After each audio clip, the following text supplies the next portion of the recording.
Test number 1 की discussion हम start कर रहे हैं।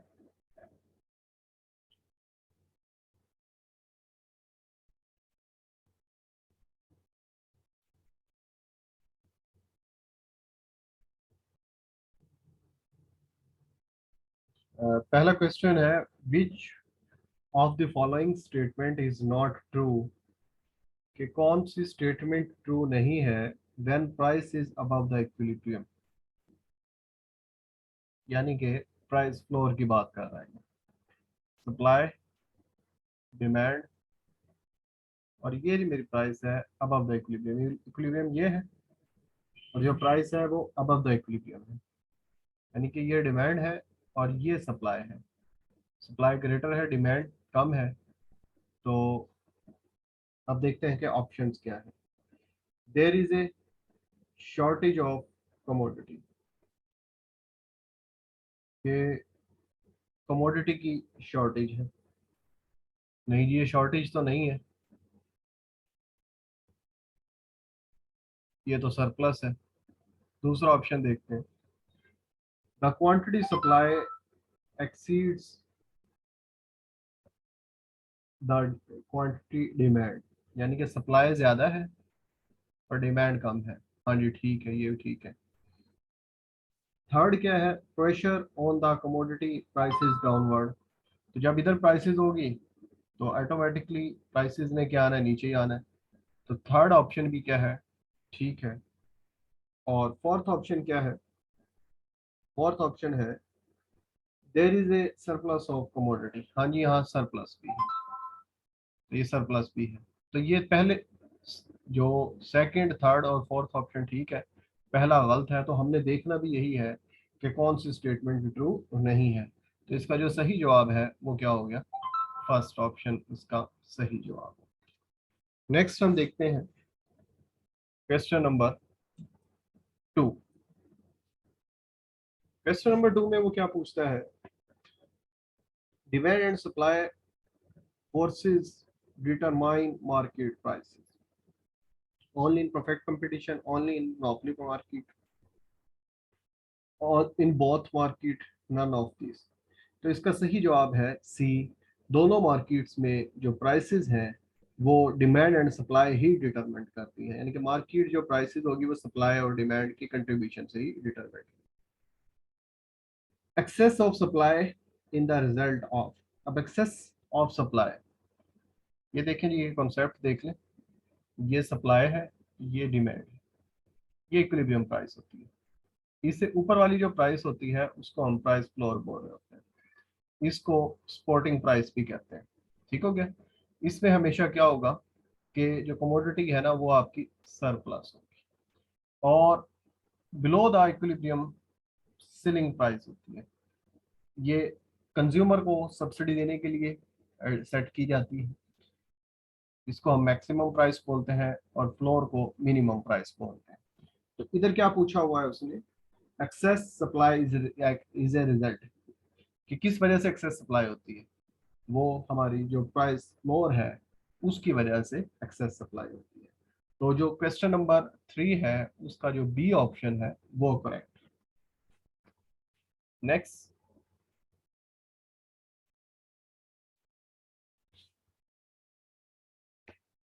when the unit used to measure either axis or change elasticity of demand will। अब इसमें पूछा क्या हुआ है, इसमें ये पूछा हुआ है कि when the unit used to measure, जो आप यूनिट्स यूज कर रहे हैं इलास्टिसिटी को मेजर करने के लिए, उनके एक्सिस चेंज कर दिए जाए या उनकी डायरेक्शन चेंज कर दी जाए तो इलास्टिसिटी के ऊपर क्या फर्क पड़ेगा। तो इसका जवाब होगा ए ऑप्शन, रिमेन सेम। ये देखें, ये मेरे पास प्राइस है और ये क्वांटिटी है। लेट प्राइस 10 है, क्वांटिटी फर्ज करें 30। प्राइस इंक्रीज हो गई, क्वांटिटी कम हो गई, ये 10 हो गई। ठीक हो गया। और इसका फार्मूला क्या है इलास्टिसिटी का, D Q over D P, P और क्यू, यानी कि ये हमारा डिपेंडेंट वेरिएबल है और ये इंडिपेंडेंट वेरिएबल है। डी क्यू कितने का चेंज आया है, 20 का, और प्राइस में कितने का चेंज आ रहा है, 10 का। इनिशियल प्राइस क्या है, इनिशियल प्राइस ये थी 10 और इनिशियल क्वांटिटी क्या थी 30 थी। तो ये हमारे पास जो अब आ जाएगा वो क्या आएगा 2/3 यानी कि last history less than 1। Suppose मैं प्राइसेस इधर ले जाता हूँ,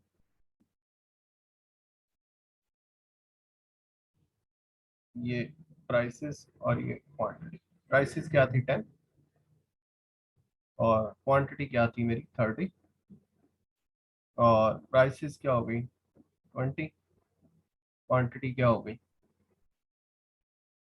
10। अच्छा, अब एक्सेस चेंज हो गए, प्राइसेस नीचे आ गई क्वांटिटी ऊपर। अब क्या है फार्मूला तो वही है ना, D Q over D P, P और क्यू। ये क्या डिपेंडेंट वेरिएबल, डिपेंडेंट वेरिएबल हमारा क्या है ये क्वांटिटी है। ये कितने का चेंज आ रहा है 20 का। प्राइस में कितने का आ रहा है 10 का। इनिशियल प्राइस क्या है 10 है और क्वांटिटी क्या है 30 है। ये 0 0 कैंसिल हो गए, जवाब क्या आ गया वही 2/3। यहाँ भी 2/3 था और यहाँ भी 2 था। अब जो प्राइसेस होती हैं ये किसी ना किसी यूनिट्स के अंदर दी होती हैं। अगर इनके यूनिट्स भी चेंज कर दिए जाए तो जो इलास्टिसिटी है वो परसेंटेज चेंज को शो कर रही होती है। तो जो उसका चेंज आ रहा, जो उसका जवाब आता है उसके ऊपर कोई फर्क नहीं पड़ता। तो जो ये क्वेश्चन नंबर हमारे पास 4 है, इसका जो ए ऑप्शन है वो करेक्ट है। Question number 5, effective price ceiling usually result, यानी कि प्राइस सीलिंग में जैसे ही आपको बता चुका हूँ कि जो प्राइस सीलिंग है वो किधर होगी जी, वो बिलो द इक्विलिब्रियम होती है। तो इधर आपके पास कमोडिटी की शॉर्टेज हो जाएगी, यानी कि डिमांड ज़्यादा है और सप्लाई क्या है कम है। तो जो क्वेश्चन नंबर आपका 5 है उसका सही जवाब होगा एक्सेस डिमांड, यानी कि ज़्यादा डिमांड है, शॉर्टेज है चीज़ों में। 6 question, when harvest are bad, यानी कि अगर हार्वेस्ट बैड हो जाए, हार्वेस्ट बैड होने से क्या होगा सप्लाई कमोडिटी की क्या हो जाएगी कम हो जाएगी। दो जो उस जो अब जिस चीज़ की सप्लाई कम हो मार्केट में, चीज कम दस्तयाब हो तो उसकी प्राइसेस क्या हो जाती हैं हाई हो जाती हैं। और फार्मर्स की इनकम, जिन जिन फार्मर्स के पास ये हार्वेस्ट है उनकी इनकम में क्या हो जाएगा इजाफा हो जाएगा। क्यों इजाफा हो जाएगा, क्योंकि उनकी कमोडिटी की प्राइसेस में क्या हो चुका है इजाफा हो चुका है। तो इसका जो डी ऑप्शन है ऑल वो करेक्ट होगा। देख लें पांचवा जो 6 क्वेश्चन है उसका हमारा जो डी ऑप्शन है वो करेक्ट होगा। When the supply of commodity increase without change in price it's call, वो कहता है कि ये आपकी प्राइस है और ये आपकी क्वांटिटी है, ये आपका सप्लाई है। अब प्राइस सेम है बट सप्लाई में क्या हो गया इजाफा हो गया। तो इसको हम क्या बोल रहे होते हैं इंक्रीज इन सप्लाई बोल रहे होते हैं। तो इसका सही जो आंसर है उसको उसे हम क्या कहेंगे राइज कहेंगे। इसको राइज या शिफ्ट ऑफ सप्लाई का राइट साइड कहेंगे। जो ऑप्शन बी है वो करेक्ट है। If elasticity of supply is 1, जैसे हमें पता है कि अगर कोई सप्लाई का ओरिजिन से गुजर रहा हो तो उसकी इलास्टिसिटी इक्वल टू 1 होती है। अगर एक्स एक्सिस से गुजर रहा है तो इलास्टिसिटी लेस देन 1 और अगर वाई एक्सिस से गुजर रहा है तो इलास्टिसिटी ग्रेटर देन 1 होती है। तो ये जो ऑप्शन में पूछा गया है, क्वेश्चन पूछा गया है if elasticity of supply is 1, तो सप्लाई का ओरिजिन से गुजरेगा तो इसकी इलास्टिसिटी इक्वल टू 1 है। अब आ जाता है 9 question. If a firm makes 10 unit of good available price, price 10 दी गई है तो इलास्टिसिटी इसकी क्या होगी। तो इसका जो सही जवाब है वो क्या है डी ऑप्शन है इनडिटर्मिनेट।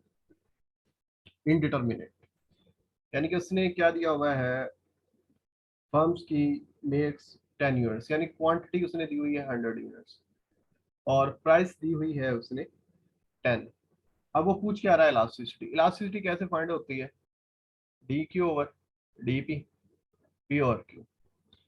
तो इसमें अगर हमें 4 चीजें मालूम होंगी तो हम 5 भी मालूम कर सकेंगे। इधर हमें सिर्फ मालूम क्या क्या है 10 मालूम है और 100 मालूम है। ये वाला पोर्शन भी मालूम नहीं है और ये भी नहीं है। चले अगर स्लोप होती तो फिर मालूम कर लेते, या इलास्टिसिटी फाइंड आउट होती तो स्लो मालूम कर लेते। तो इधर अब पॉसिबल नहीं है कि हम इलास्टिसिटी को फाइंड आउट कर सकें। या एक इलास्टिसिटी का फार्मूला और होता है कि मार्जिनल और एवरेज चेंज। ठीक हो गया। मार्जिनल और एवरेज की रेशियो को भी इलास्टिसिटी कहते हैं। ये भी मैंने आपसे जो स्लाइड शेयर किया उसमें ये एमसीक्यूज है। तो इसका जो 9 क्वेश्चन है इसका डी ऑप्शन करेक्ट है। 10, a decrease in demand cause the equilibrium price, कि अगर आपकी डिमांड कम हो जाए तो उसके रिजल्ट्स क्या निकलेंगे। ये सप्लाई है, ये डिमांड है, ये प्राइस है। डिमांड क्या हुई जी, कम हो गई, तो उसके नतीजे में आपकी क्वांटिटी भी पहले से कम हो गई और प्राइस भी क्या हो गई, कम हो गई। तो यही पूछा हुआ है कि decrease in demand cause equilibrium price, कि जैसे ही आपकी डिमांड कम होगी तो इक्विलिब्रियम प्राइस भी आपकी नीचे की तरफ आ जाएगी। तो इसका जो सही जवाब है वो बी है, जो कि फॉल लिखा हुआ है। 11, when demand is perfectly inelastic. ठीक हो गया। डिमांड हमारी क्या है, परफेक्टली इनइलास्टिक है। परफेक्टली इनइलास्टिक का मतलब क्या है, डिमांड कर्व वर्टिकल होगा। तो उसमें होगा क्या कि ये प्राइस है फर्स्ट करें 10 और क्वांटिटी क्या है 10 है। प्राइस 10 है, टोटल एक्सपेंडिचर या टोटल रेवेन्यू कितने हो जाएंगे 100। कैसे 100 हो जाएंगे, 10 मल्टीप्लाई बाई 10, 100 हो गए। अब वो क्या कहता है, प्राइस इंक्रीज हो गई, 20 हो गई, डिमांड तो उतनी की उतनी है, तो 20 मल्टीप्लाई बाई ये कितना हो जाएंगे 2000। पहले 100 थे, अब क्या हो गए 2000। यानी कि जैसे जैसे प्राइसेस इंक्रीज होगी टोटल रेवेन्यू हमारा क्या होता चला जाएगा, इंक्रीज होता चला जाएगा। ठीक हो गया। तो ये है इसका बी ऑप्शन ठीक है कि increase in total revenue. Question number 12, the demand of commodity having many substitutes, जिसके जितने ज्यादा कमोडिटी के सब्स्टिट्यूट्स होंगे वो मोर इलास्टिक होगा।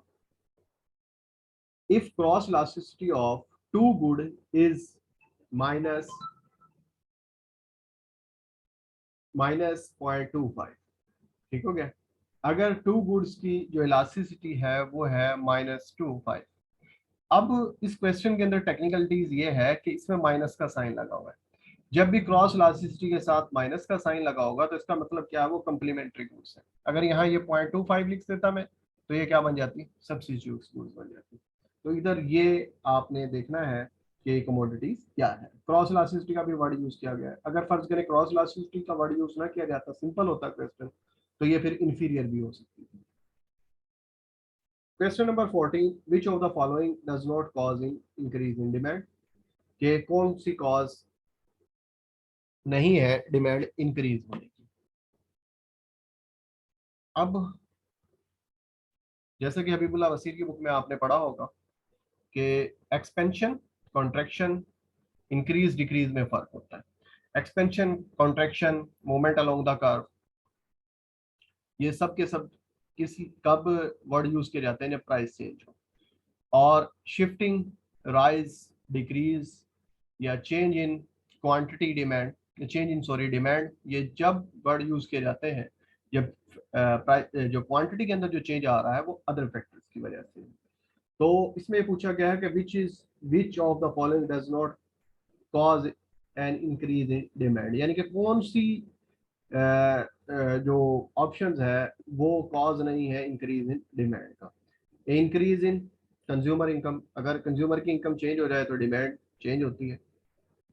कंज्यूमर के प्रेफरेंसेस चेंज हो जाए तो डिमांड चेंज होती है। रिडक्शन इन कमोडिटी प्राइस, ये प्राइसेस चेंज होगी तो जब आपकी डिमांड चेंज नहीं होती बल्कि क्वांटिटी डिमांड चेंज होती है, क्वांटिटी का वर्ड आ जाता है। तो जो सी ऑप्शन है वो इसके अंदर करेक्ट नहीं है। Question number 15, in case of inferior goods the income elasticity of demand is negative, option B correct है।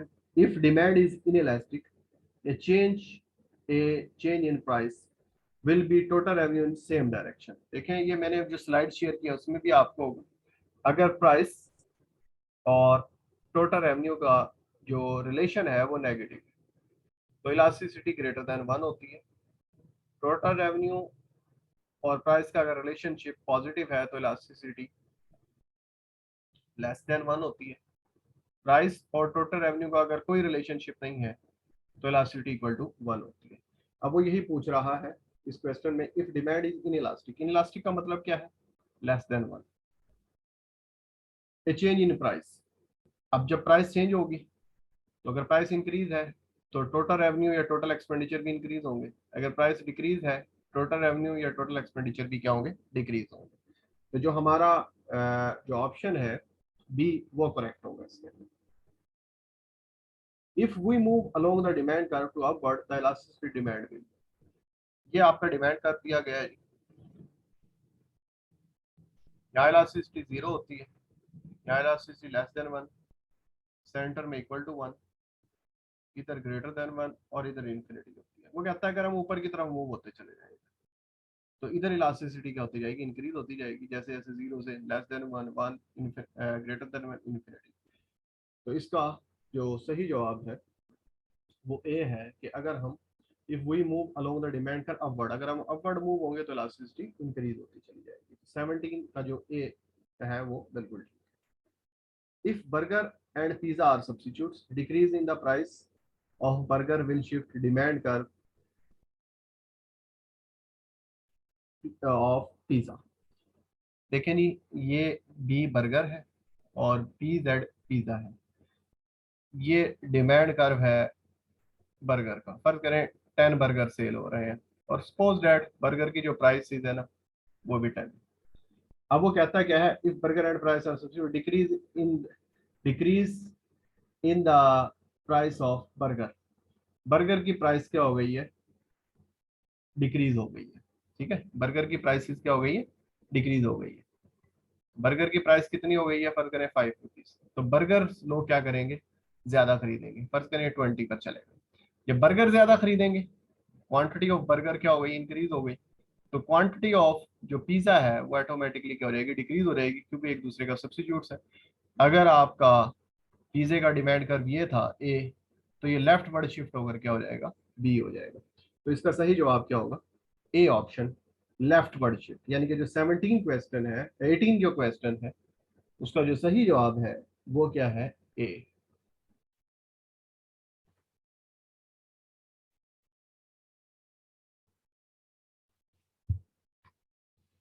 19 question, commodities whose can be deferred are, यानी कि दो तरह की चीजें होती हैं जिनको पोस्टपोन किया जा सकता है, जिनको पोस्टपोन नहीं किया जा सकता। पोस्टपोन वो चीजें हैं जिनके बगैर आप जिंदा भी रह सकते हैं, जिनको कुछ डिले किया जा सकता है।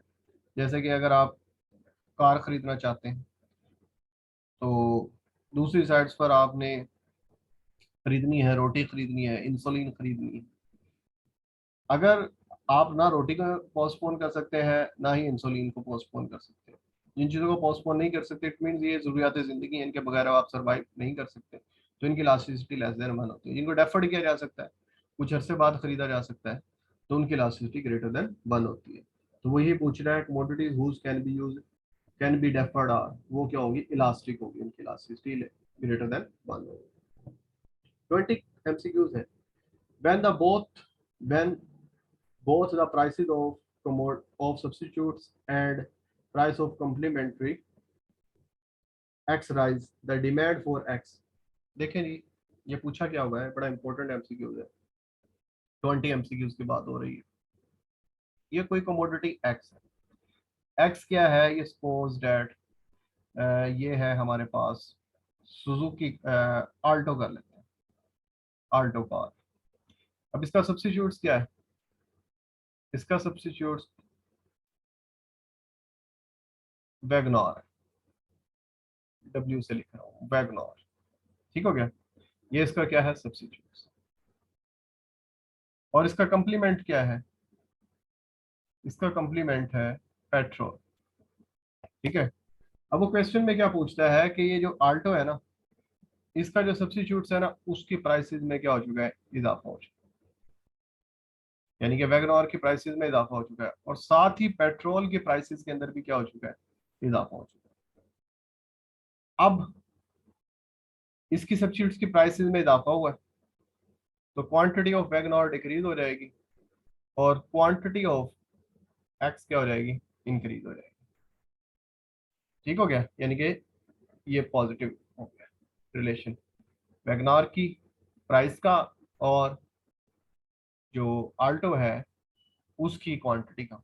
इधर पेट्रोल की प्राइसेस सपोज इंक्रीज हो गई, पेट्रोल की प्राइसेस इंक्रीज हो गई तो पेट्रोल महंगा हो गया, तो अब लोग क्या करेंगे, कोशिश करेंगे कि गाड़ियां ना खरीदी जाए। तो क्वांटिटी ऑफ एक्स यानी कि आल्टो की क्वांटिटी डिक्रीज हो गई, इधर से इंक्रीज हो रही है, इधर से क्या आ रही है, डिक्रीज हो रही है। अब वो ऑप्शन में क्या पूछ रहा है कि जो डिमांड फॉर एक्स है वो इंक्रीज हुई है। अब देखें इधर तो इंक्रीज हुई है, इधर क्या हुई है, डिक्रीज हुई है। फर्ज करो यहाँ 10 इंक्रीज हुई है, यहाँ 5 डिक्रीज हुई है, तो 10 में से 5 गए तो 5। ऑप्शन ए भी ठीक है, हो सकता है ये डिक्रीज हुई हो, यहाँ 10 का इजाफा हुआ हो, जो डिक्रीज हुई है वो 15 हो, तो ये माइनस में चले गए। हो सकता है कि जितनी इंक्रीज हुई हो उतनी डिक्रीज हुई है, तो ये जीरो में चले जाएंगे। तो तीनों के तीनों ऑप्शंस क्या हैं, करेक्ट है। तो इसका सही जवाब क्या हो गया, D, all of the above हो गया। ये बहुत टेक्निकल एमसीक्यूज है, ये इस तरह के अगर एमसीक्यूज पेपर्स में आए तो जिनका आईक्यू अच्छा है या जिनकी कॉन्सेप्ट्स अच्छे हैं वो अच्छे तरीके से सॉल्व कर सकते हैं। अच्छा 21 से लेकर 30 तक है जीके। जीके के करना ऐसे है, ये करेक्ट लगे हुए हैं ऑप्शन। जो लास्ट टाइम भी मैंने तैयारी करवाई थी तो ये मैं डेली के जो जीके शेयर करता था उसमें से ना 3 या 4 जीके आ गए थे। उसका फिर बेनिफिट क्या हुआ स्टूडेंट्स को, उसका बेनिफिट ये हुआ कि वो मेरिट में ऊपर चले गए। तो बहुत सारे जो स्टूडेंट्स हैं उनका प्रॉब्लम ये होता है, उनका जीके अच्छा नहीं होता। तो आपने क्या करना है, ये जो जीके है ये करेक्ट लगे हुए हैं, इनको आपने दोबारा गूगल करना है कि जो ये बताया गया है आया कि ये ठीक भी है या नहीं। जब आप उसको गूगल करेंगे तो ये चीजें आपको मेमोराइज हो जाएगी, ठीक हो गया। तो जो 21 से लेकर 30 तक है ये मैंने आप लोगों के साथ जो की शेयर करूंगा उसके अंदर ये तमाम की तमाम चीजें सॉल्व है। तो आपने देख लेना है, इनको कंफर्म करने के लिए आपने वो कर लेना, ठीक हो गया। 31 पर आ जाते हैं जी MCQ. A producer positively slope curve of commodity represent, क्या रिप्रेजेंट कर रहा होता है ये पॉजिटिव स्लोप, एक रिजर्व प्राइस होती है, ये मिनिमम प्राइस है जिसके पर प्रोड्यूसर क्वांटिटी को सेल करने के लिए तैयार हो जाता है। और जो सप्लाई कर्व है वो नॉर्मली क्या होता है, वो पॉजिटिव स्लोप होता है। तो इसका जो सी ऑप्शन है वो कहता है इन वन सेंस मिनिमम, एक ये मिनिमम को शो कर रहा होता है प्राइसेस को, और in other sense is positive. Positive इसका स्लोप वो 3 रीजंस होती हैं कि जैसे जैसे प्राइस इंक्रीज होती है तो प्रॉफिट इंक्रीज हो जाता है, इस वजह से कॉस्ट ऑफ प्रोडक्शन बढ़ जाती है, डेंजर ऑफ प्राइस डिक्रीज होता है, तो इस वजह से इसकी पॉजिटिव स्लोप है। अब वो कहता है कि एक एक्सट्रीम केसेस, एक एक्सट्रीम केस है। एक्सट्रीम केस के अंदर होता क्या है कि आपका जो सप्लाई कर्व है ना वो नेगेटिव स्लोप होता है, ये डिमांड कर्व है,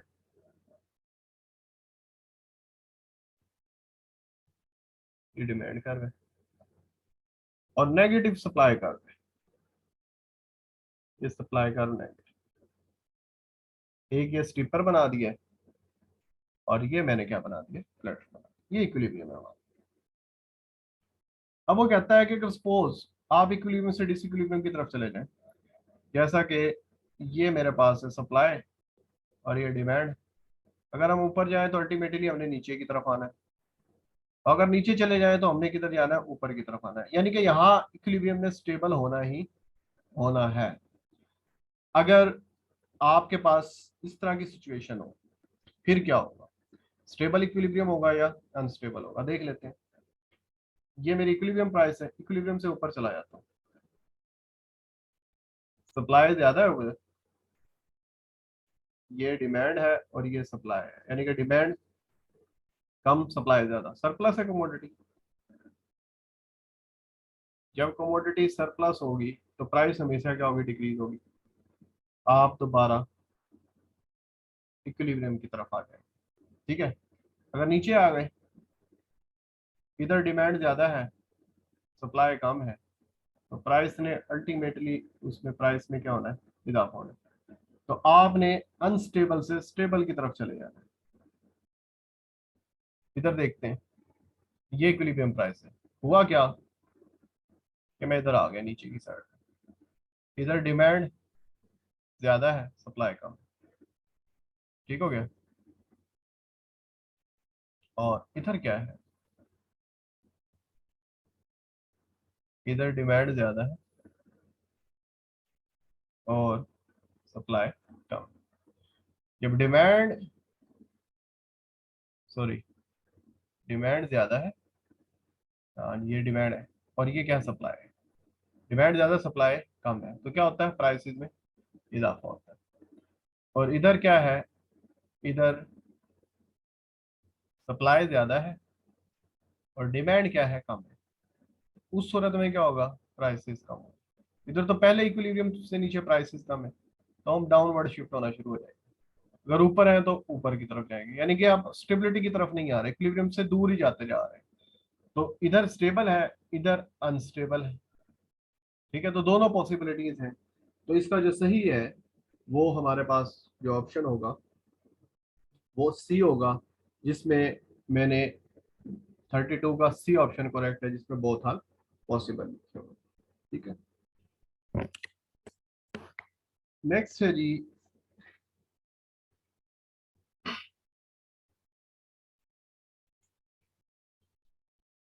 आर क्लासिसिटी give better estimate of point elasticity of a curvilinear demand का। ठीक हो गया, यानी कि अगर आपके पास कर्वी लीनियर डिमांड कर्व है इस तरह, ठीक हो गया, तो इसमें हमारे पास वो कहता है कि जो ये पॉइंट है P1 Q1 P2 Q2, अब हमने इलास्टिसिटी मालूम करनी है। एक्चुअल में ये है क्या, ये इस तरह का डिमांड कर रहा है, ए और बी। अब यहाँ इलास्टिसिटी डिफरेंट है, यहाँ डिफरेंट है, यहाँ डिफरेंट है, यहाँ डिफरेंट है, यहाँ। ठीक हो गया, पॉइंट्स पे अगर हम फाइंड आउट करते हैं तो पॉइंट इलास्टिसिटी अब बिग चेंज आया हुआ है। अगर सेम भी है, सपोज ये रेक्टेंगुलर हाइपरबोला ग्रेटर देन 1 है, इक्वल टू 1 है, मगर यहाँ क्या आया हुआ है, बिग चेंज आया हुआ है, तो हमें क्या करना पड़ता है, आर क्लासिसिटी को फाइंड आउट करना पड़ता है। वो कहता है ये उससे बेहतर है, तो ये क्यों बेहतर है, तो वो कहता है कि दो द साइज, आर क्लासिसिटी में हम कर रहे क्या होते हैं कि इन दोनों पॉइंट्स की ना एवरेज ले रहे होते हैं ऐसे, इस तरह। ये मैंने इधर, ये सेंटर पॉइंट होता है इसका सी। तो आर क्लासिसिटी क्या करता है, ये जो आर्क है ना, इसके साइज को क्या कर देता है, वो छोटा कर देता है। नजर आ ना, ये लीनियर लाइन छोटी है और ये क्या है, ये बड़ी लाइन है। तो इसका जो सही ऑप्शन है वो A. 34, if straight line demand curve is tangent to the curvic line. अब उस पॉइंट के ऊपर क्या होगा, ये देखें जी, ये आपका एक कोई कर्व है, सपोज आई सी, कोई भी कर्व है, एक एक टेंजेंट बनाया हमने। अब वो कहता है कि हमने यहाँ इलास्टिसिटी को फाइंड आउट करना।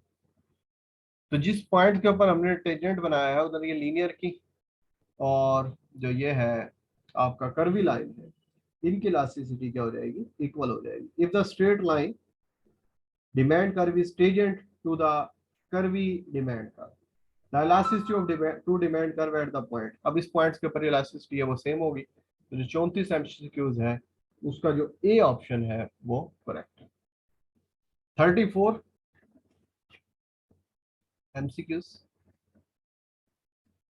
34 एमसीक्यूज क्या है जी, कि in the short run the prices depend more, यानी कि फर्ज करें हम मार्केट का सप्लाई कर लेते हैं, मंडे मार्केट का, जिसमें सप्लाई फिक्स होती है और ये हमारा डिमांड है, ये प्राइस। अब जो यहाँ प्राइसेस फ्लक्चुएट हो रही होती है ना, प्राइसेस ज्यादा है तो वो भी डिमांड की वजह से, अगर प्राइसेस कम है तो वो भी क्या है, डिमांड की वजह से। तो जो ऑप्शन ए है 35 का वो करेक्ट है, कि जब आपके पास शॉर्ट रन के अंदर जो प्राइसेस हैं, जिस तरह के सपोज किसी डे किसी कमोडिटी की प्राइस इंक्रीज हो जाती है, एग्स की प्राइसेस इंक्रीज हो जाती है, तो वो किस वजह से होंगी, कि यह हो सकता है कि एकदम उसकी कोई डिमांड इंक्रीज हो। ठीक हो गया, तो शॉर्ट रन में जो प्राइसेस ज्यादा डिपेंड कर रही होती है वो डिमांड के ऊपर डिपेंड कर रही होती है, और लॉन्ग रन में सप्लाई के ऊपर। ये आज हमारा फर्स्ट टेस्ट था। तो अगर आप की मैंने आप लोगों के साथ शेयर कर दी है इसकी, और अगर आपको कोई प्रॉब्लम हो तो आप लोग मुझसे डिस्कस कर सकते हैं। ओके जी, थैंक यू।